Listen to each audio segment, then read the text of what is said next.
नमस्कार मित्रों, स्वागत है आप सबका साहित्य गुंजन पर। हम हिंदी साहित्य में आदिकाल पढ़ रहे थे। आदिकाल में हमने 101 प्रश्न तक पढ़ लिया था। आज हम 102 नंबर प्रश्न को देखेंगे। चलिए क्लास को स्टार्ट करते हैं। आलवार संतों की संख्या कितनी मानी गई है? Option A 20, option B 12, option C 10, option D 8। इसका सही उत्तर होगा ऑप्शन बी 12 मानी गई है अलवार संतों की संख्या। अलवार तमिल कवि एवं संत थे। इनका काल 6वीं से 9वीं शताब्दी के बीच रहा। इनके पदों का संग्रह दिव्य प्रबंधम कहलाता है। अगला प्रश्न, कैमास वध किस ग्रंथ की प्रमुख घटना है? Option A Bisal Dev Raso, option B Parmal Raso, option C Prithviraj Raso, option D Khuman Raso. इसका सही उत्तर होगा ऑप्शन सी पृथ्वीराज रासो। कैमास वध पृथ्वीराज रासो ग्रंथ की प्रमुख घटना है। पृथ्वीराज रासो ग्रंथ के रचनाकार चंदबरदाई हैं। बीसल देव रासो नरपति नाल की है। खुमाण रासो दलपत विजय की है। परमाल रासो जगनिक की है। परमाल रासो को आल्हा खंड के नाम से भी जाना जाता है। अगला प्रश्न, अपभ्रंश भाषा में लिखित रामचरित्र कौन सा है? Option A Ramayan, option B Ramchandrika, option C Paumchariu, option D Mahapuran. इसका सही उत्तर होगा ऑप्शन सी पौमचर्यु। अपभ्रंश भाषा में लिखित रामचरित्र पौमचर्यु है। पौमचर्यु ग्रंथ की रचना स्वयंभू ने किया। इनकी अन्य रचनाएं हैं रिट्ठडेमी चर्यु एवं स्वयंभू छंदस। स्वयंभू को अपभ्रंश का वाल्मीकि तथा व्यास भी कहा जाता है। स्वयंभू के पौमचर्यु को उनके पुत्र त्रिभुवन ने पूरा किया, जबकि रामायण के रचयिता महर्षि वाल्मीकि एवं रामचंद्रिका केशवदास की रचना है। महापुराण पुष्पदंत की रचना है। अगला प्रश्न, पृथ्वीराज रासो की भाषा क्या है? Option A Dingal, option B Pingal, option C Apabhramsha, option D योधी। इसका सही उत्तर होगा ऑप्शन ए डिंगल है पृथ्वीराज रासो की भाषा। अगला प्रश्न, निम्नलिखित में से कौन सी रचना अपभ्रंश के प्रभाव से मुक्त हिंदी की रचना मानी गई है? Option A Raul Bel, option B Hammir Raso, option C Bisal Dev Raso, option D Bharateshwar Bahubali Ras. इसका सही उत्तर होगा ऑप्शन सी बीसल देव रासो। बीसल देव रासो अपभ्रंश के प्रभाव से मुक्त हिंदी की रचना मानी जाती है। बीसल देव रासो नरपति नाल द्वारा सन 1155 ईस्वी में रचित एक श्रृंगारिक रचना है। हिंदी में 12 मासा का वर्णन सर्वप्रथम बीसल देव रासो में मिलता है। अगला प्रश्न देखेंगे, पंडिय शैल सत्य बखाणे देह बुद्ध बसंत न जाने, यह किसकी काव्य पंक्ति है? Option A Vidyapati, option B Munj, option C Pushp, option D Sarahapada. इसका सही उत्तर होगा सरहपाद। ये सरहपाद की पंक्ति है। सरहपाद आदिकालीन कवि हैं। अगला प्रश्न, आल्हा उदल नामक वीर सरदारों की वीरतापूर्ण लड़ाइयों का वर्णन निम्नलिखित में से किस ग्रंथ में है? Option A Khuman Raso, option B Parmal Raso, option C Bisal Dev Raso, option D Prithviraj Raso. इसका सही उत्तर होगा ऑप्शन बी परमाल रासो। आल्हा उदल नामक वीर सरदारों की वीरतापूर्ण लड़ाइयों का वर्णन जगनिक कृत आदिकालीन रचना परमाल रासो में है। आल्हा छंद में लिखे जाने के कारण इसका अन्य नाम आलखंड भी है। इस छंद को वीर छंद भी कहते हैं। 31 मात्राओं वाला छंद है जो युद्ध भूमि में योद्धाओं का जोश बढ़ाता है। आलखंड को सर्वप्रथम 1865 में फर्रुखाबाद के तत्कालीन जिलाधीश चार्ल्स इलियट ने प्रकाशित करवाया था। आल्हा खंड वर्षा ऋतु में उत्तर प्रदेश के बैसवाड़ा, पूर्वांचल और बुंदेलखंड में गाया जाता है। अगला प्रश्न, डॉक्टर रामकुमार वर्मा ने अपने इतिहास ग्रंथ हिंदी साहित्य का आलोचनात्मक इतिहास में हिंदी का पहला कवि किसे माना है?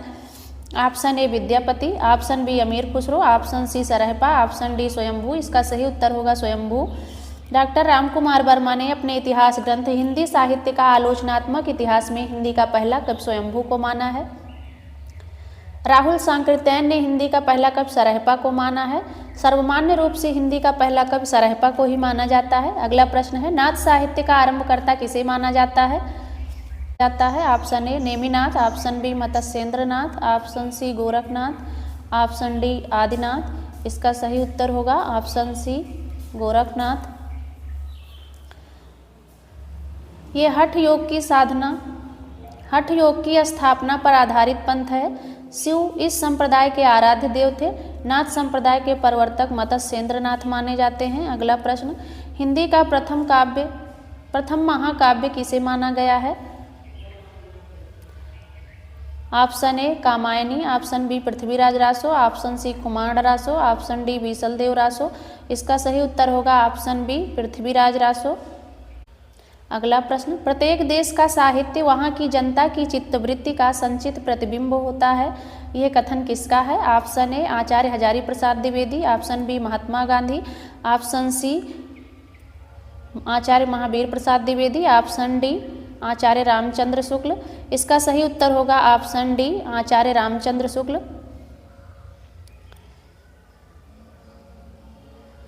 महावीर प्रसाद द्विवेदी का कथन है साहित्य समाज का दर्पण है, अंतःकरण की वृत्तियों के चित्र का नाम कविता है। महावीर प्रसाद द्विवेदी का कथन है।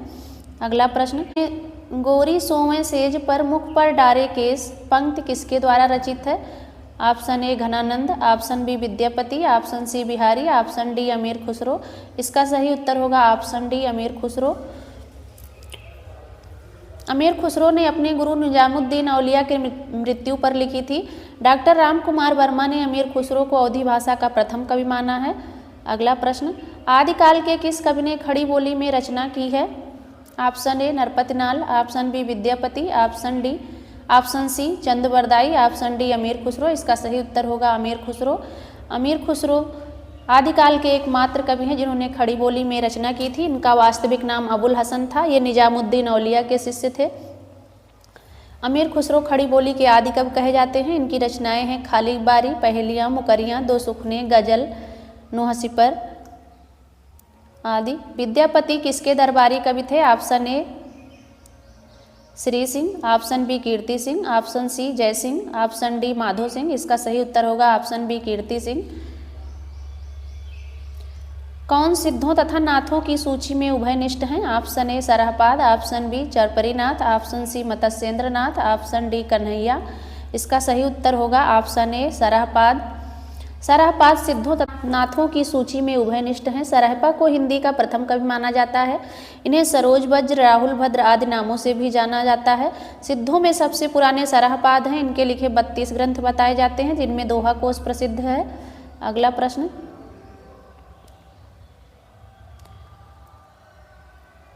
है आलखंड नाम से प्रसिद्ध रचना कौन सी है? Option A Kumar Raso, option B Bisaldev Raso, option C Parmal Raso, option D Hammir Raso. इसका सही उत्तर होगा ऑप्शन सी परमाल रासो। परमाल रासो आलखंड नाम से प्रसिद्ध है। परमाल रासो आल्हा उदल नामक 2 सरदारों की वीरता का वर्णन है। आलखंड को सर्वप्रथम 1865 ईस्वी में फर्रुखाबाद के तत्कालीन जिलाधीश चार्ल्स इलियट ने प्रकाशित कराया था। अगला प्रश्न, चंदबरदाई किस राजा के दरबारी कवि थे? Option A Prithviraj Chauhan, option B Raja Jaisingh, option C Kumar Raja, option D Bisaldev. इसका सही उत्तर होगा ऑप्शन ए पृथ्वीराज चौहान। चंदबरदाई पृथ्वीराज चौहान के दरबारी कवि थे। रीतकालीन कवि बिहारी लाल जयपुर के राजा जयसिंह के दरबार में थे। चंदबरदाई ने पृथ्वीराज रासो की रचना की थी। अगला प्रश्न, आध्यात्मिक रंग के चश्मे आजकल बहुत सस्ते हो गए हैं। उन्हें चढ़ाकर जैसे कुछ लोगों ने गीत गोविंद के पदों को आध्यात्मिक संकेत बताया है, वैसे ही विद्यापति के इन पदों को भी। शुक्ल जी के उक्त कथन का क्या आशय है? ऑप्शन ए विद्यापति पदों को आध्यात्मिक चश्मे से देखना चाहिए। विद्यापति के पदों को गीत गोविंद में भाव साम्य नहीं है। ऑप्शन सी विद्यापति के पद अधिकतम श्रृंगार के हैं। ऑप्शन डी विद्यापति के पदों की रचना भक्ति की दृष्टि से की गई है। इसका सही उत्तर होगा ऑप्शन सी विद्यापति के पद अधिकतम श्रृंगार के हैं। अगला प्रश्न, पहले जैसे गाथा या गाहा कहने से प्राकृत का बोध होता था, वैसे ही पीछे डाट डाट कहने से अपभ्रंश या लोक प्रचलित काव्य भाषा का बोध होने लगा। आचार्य शुक्ल के इस कथन के रिक्त स्थान में क्या होगा? ऑप्शन ए चौपाई या चौपई, ऑप्शन बी रासो या रासक, ऑप्शन सी दोहा या दूहा, ऑप्शन डी छप्पे। इसका सही उत्तर होगा ऑप्शन सी दोहा या दूहा। अगला प्रश्न, पृथ्वीराज विजय नामक ग्रंथ के आधार पर पृथ्वीराज रासो को अप्रामाणिक रचना मानने वाले विद्वान कौन? Option A doctor Buhler, option B Kaviraja Shyamal Das, option C Munshi Devi Prasad, option D Gauri Shankar Hirachand Ojha.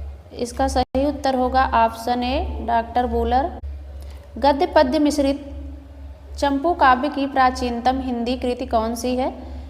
Option A वर्ण Ratnakar, option B Ukti Vyakti Prakaran, option C Raul Bel, option D Paramatm Prakash. इसका सही उत्तर होगा ऑप्शन सी राउल बेल। अगला प्रश्न सुमेलित कीजिए। बीसल देव रासो, सरहपाद, खालिक बारी, नरपतिनाल, भारतेश्वर बाहुबली रास, शालिभद्र सूरी, दोहा कोश, अमीर खुसरो। पांचवा ऑप्शन है विद्यापति। तो इसको मिलाएंगे। बीसल देव रासो नरपतिनाल की है, खालिक बारी अमीर खुसरो की है, भारतेश्वर बाहुबली रास शालिभद्र सूरी की है और दोहा कोश सरहपाद की है। तो इसका सही उत्तर होगा ऑप्शन बी। अगला प्रश्न देखेंगे। जनता की चित्रवृत्ति के परिवर्तन के साथ साथ साहित्य के स्वरूप में परिवर्तन नहीं होता। तर्क।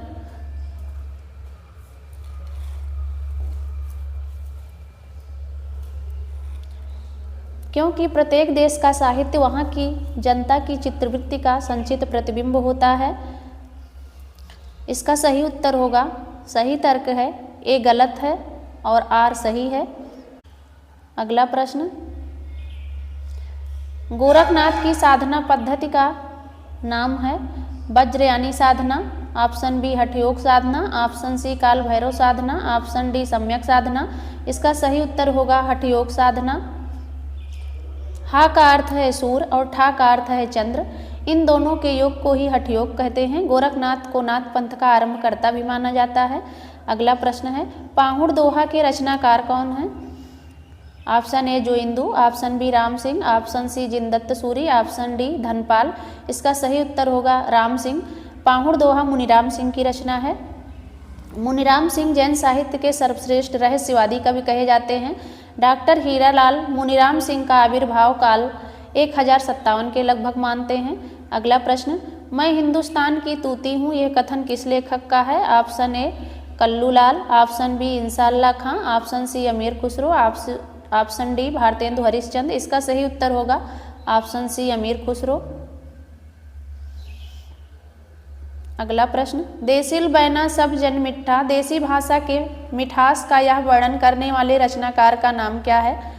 Option A Shalibhadra Suri, option B Hazari Prasad Dwivedi, option C Chand Bardai, option D Vidyapati. इसका सही उत्तर होगा विद्यापति। ये विद्यापति की पंक्ति है।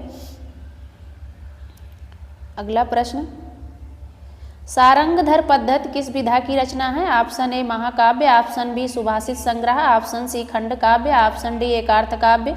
इसका सही उत्तर होगा ऑप्शन बी सुभाषित संग्रह। अगला प्रश्न मैथिल कोकिल के नाम से जाने जाते हैं। Option A Rahim, option B Sundardas, option C Jaidev, option D Vidyapati.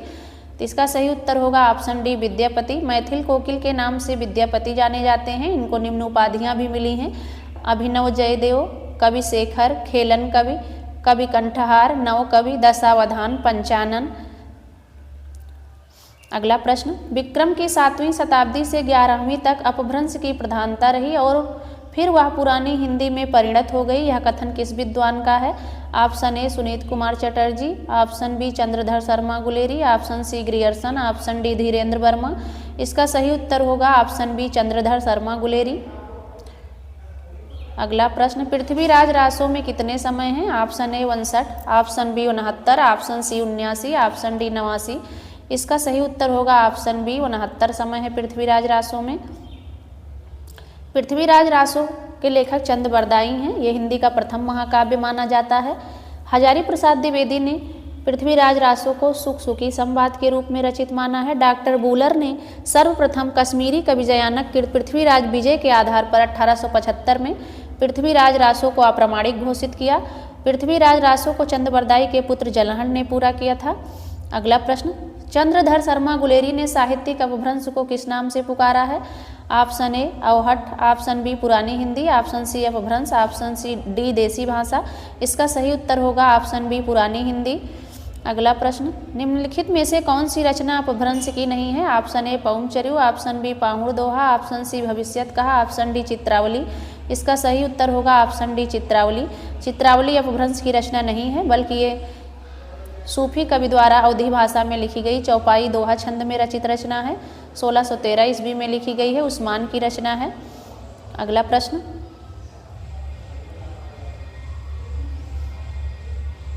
विशुद्ध चरितावली जीवन चरित के लेखक कौन है? Option A Madhav Mishra, option D Sukhdev Mishra, option C Keshav Mishra, option D Balkrishna Bhatt. इसका सही उत्तर होगा ऑप्शन ए माधव प्रसाद मिश्र। चरितावली जीवन चरित के लेखक माधव प्रसाद मिश्र हैं। ये सुदर्शन एवं वैश्योपकारक के संपादक भी रहे हैं।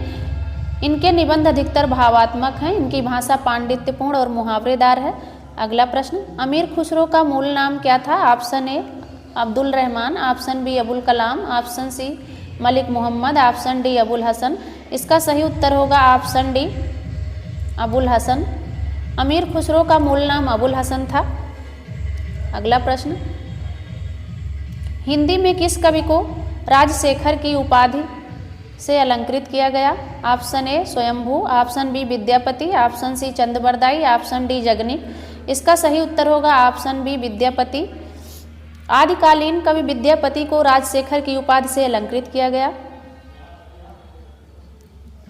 अगला प्रश्न, कीर्तिलता के रचनाकार हैं? Option A Vijay Singh Suri, option B Vidyapati, option C Jayasi, option D Amir Khusro. इसका सही उत्तर होगा ऑप्शन बी विद्यापति। अगला प्रश्न, अपनी पहेलियों और मुकरियों के लिए जाने जाते हैं? Option A Chandbardai, option B Vidyapati, option C Amir Khusro, option D Hemchand. इसका सही उत्तर होगा ऑप्शन सी अमीर खुसरो। अपनी पहेलियों और मुकरियों के लिए जाने जाते हैं। इनके 2 सुखने और गजल भी अधिक प्रसिद्ध हैं। अगला प्रश्न, आदिकाल के साहित्य में उपेक्षित रहा है? ऑप्शन ए सामाजिक चेतना, ऑप्शन बी आश्रयदाता प्रशंसा, ऑप्शन सी धार्मिक चेतना, ऑप्शन डी राष्ट्रीय चेतना। इसका सही उत्तर होगा ऑप्शन डी राष्ट्रीय चेतना। आदिकाल के काव्यों की प्रधान भाषा क्या थी? Option A Prakrit, option B Pali, option C Dingal Pingal मिश्रित, ऑप्शन डी खड़ी बोली। इसका सही उत्तर होगा डिंगल पिंगल मिश्रित। अगला प्रश्न, पुस्तक जल्हड़ हथ दे चली गज्जन रिपकाज, यह पंक्ति किस कवि से संबंधित है? Option A Narpatinal, option B Vidyadhar, option C Chandbardai, option D Jalhad. इसका सही उत्तर होगा चंदबरदाई। पृथ्वीराज रासों में 68 छंदों का प्रयोग किया गया है। हजारी प्रसाद द्विवेदी ने पृथ्वीराज रासों को सुख सुखी संवाद के रूप में रचित माना है। डॉक्टर बच्चन सिंह ने लिखा है कि यह एक राजनीतिक महाकाव्य है। दूसरे शब्दों में राजनीति की महाकाव्यात्मक त्रासदी है। अगला प्रश्न, निम्नलिखित में से कौन सा सुमेलित नहीं है? भारतेश्वर बाहुबली रास शालिभद्र सूरी, रेवंत गिरिरास विजय सेन सूरी, स्थूली भद्र रास जिनदत्त सूरी, ऑप्शन डी चंदन बाला रास आसगुकी। इसका सही उत्तर होगा ऑप्शन सी, ये सुमेलित नहीं है। स्थूली भद्र रास जिन धर्मसूरी का है। अगला प्रश्न, रणमल्ल छंद का रचयिता कौन है? Option A Bhatt Kedar, option B Jo Indu, option C Madhukar, option D Shridhar. इसका सही उत्तर होगा श्रीधर। रणमल्ल छंद के रचयिता श्रीधर हैं। यह 70 छंदों में है, वीर गीत है। भट्ट केदार ने जयचंद्र प्रकाश नाम से प्रबंध काव्य लिखा। मधुकर कवि ने जयमयंक जस चंद्रिका और जो इंदु ने परमात्म प्रकाश और योगसार नामक 2 पुस्तकों की रचना की। अगला प्रश्न, पृथ्वीराज रासों में पृथ्वीराज के पिता कौन हैं? Option A Rajeshwar, option B Samar Singh, option C Anangpal, option D Someshwar. इसका सही उत्तर होगा ऑप्शन डी सोमेश्वर। अगला प्रश्न, प्राकृताभास हिंदी से आशय है? Option A Apabhramsha, option B Hindi, option C Prakrit, option D Pali. इसका सही उत्तर होगा ऑप्शन ए अपभ्रंश।